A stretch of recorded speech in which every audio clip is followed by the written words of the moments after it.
Pemirsa, kita awali ke informasi yang pertama. Kapolres Kabupaten Musirawas AKBP Efranedi menegaskan proses hukum terhadap terduga pelaku pengeroyokan terhadap Aditya Kelo Saputra yang berusia 12 tahun, murid kelas 5 SD Negeri 1 Lubukngin, Kecamatan Selangit tetap berjalan. Sejumlah pihak telah dimintai keterangan dan terungkap ada 4 anak ditetapkan menjadi tersangka. Pihaknya telah memeriksa mulai dari kepala sekolah, desa, maupun terhadap terduga pelaku. Dari hasil pemeriksaan itu, ada 4 anak yang jadi tersangka.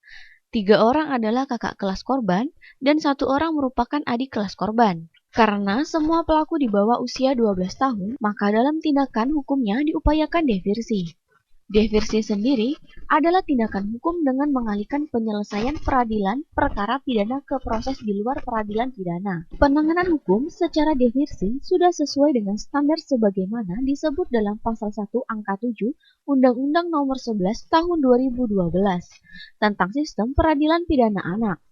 Dan memang undang-undang berbicara begitu, karena jangan sampai merusak psikologis anak atau terduga pelaku. Sejauh ini, para terduga pelaku beraktivitas seperti biasa, tidak dilakukan penahanan. Selama ini pula, pihak keluarga para terduga pelaku kooperatif.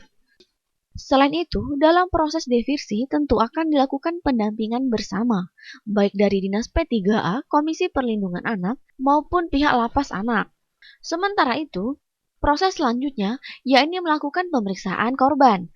Tapi seperti kita ketahui, korban saat ini dalam proses pemulihan di rumah sakit. Jadi belum bisa dimintai keterangan. Doakan saja semoga korban cepat sembuh pulih. Rajab, Silampari TV melaporkan.